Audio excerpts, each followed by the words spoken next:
So இன்றைக்கி வந்து இன்றைக்கி வந்து பார்த்திங்கன்னா நாங்கள் வந்து ஊருக்கு வந்திருக்கேன் இப்போ தான்.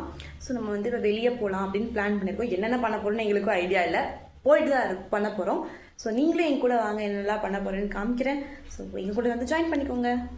சொன்ன மாதிரி நானும் எங்கள் அம்மாவும் கிளம்பிட்டு ஸ்கார்ஃப் எல்லாம் கட்டி ஹெல்மெட்லாம் போட்டு நாங்களும் கிளம்பிட்டோம். எங்கே போயிட்டுருக்கோம் அப்படின்னா கல்யாண ஜுவல்லர்ஸ் தான் போயிட்டு இருந்தோம். ஏன்னா எங்கள் அம்மாவுக்கு ஒரு குட்டி இயரிங்ஸ் வாங்கலாம் அப்படின்னு சொல்லிட்டு நானும் எங்கள் அம்மாவும் போயிருந்தோம்.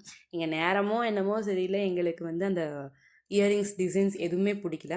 ஸோ வந்தது தான் வந்துட்டோம், வேறு ஏதாவது வேலை பார்ப்போன்னு எங்களோட இயரிங்ஸோட எங்கள் அம்மாவோட ரிங்கையும் பெண்டு சரி பண்ணிவிட்டு அப்படியே எங்கள் அம்மாவுக்கு சாரீ எடுக்கலாம் அப்படின்னு கிளம்பிட்டோம். சாரீ எடுக்க போனது சாரீ தான் எடுக்கல, பக்கத்தில் இருக்க ஜிகிருந்தண்டா கட்டியில் டவுன் ஹாலில் போய் ஜாலியாக ஜிகிருந்தண்டா சாப்பிட்டு இருந்தோம். எங்கள் அப்பா வந்து ஒரு பூம்புகார் ஒன்று அந்த சாரீ நல்லா இருக்கும் அப்படின்னு சொன்னதுனால அந்த கடையை தேடி தேடி அலைஞ்சு கண்டுபிடிச்சி உள்ளே போய் பார்த்தா அங்கே சாரியை தவிர நவராத்திரிக்கு தேவையான எல்லா வெரைட்டிஸ் ஆஃப் டிஃப்ரெண்ட்டாக பொம்மையெல்லாம் வச்சுருந்தாங்க. சூப்பராக இருந்துச்சு. ஆனால் அது வேடிக்கை பார்த்ததில் எங்களுக்கு சாரீ எடுக்கிற டைமே போயிடுச்சு. ஸோ சாரியும் வேணாம் ஒன்றும் வேணாம் அப்படின்னு சொல்லிட்டு நாங்களும் கிளம்பிட்டோம். ஸோ வந்தது தான் வந்து அட்லீஸ்ட் சாப்பாடாவது வாங்கிட்டு போவோன்ட்டு ஆளுக்கு ஒரு பிரியாணியை வாங்கிட்டு இந்த டேவை எண்ட் பண்ணி வீட்டுக்கு கிளம்பி போயிட்டோங்க. அவ்வளோதான். ஸோ நெக்ஸ்ட் வீடியோவில் பார்க்கலாம். பாய்.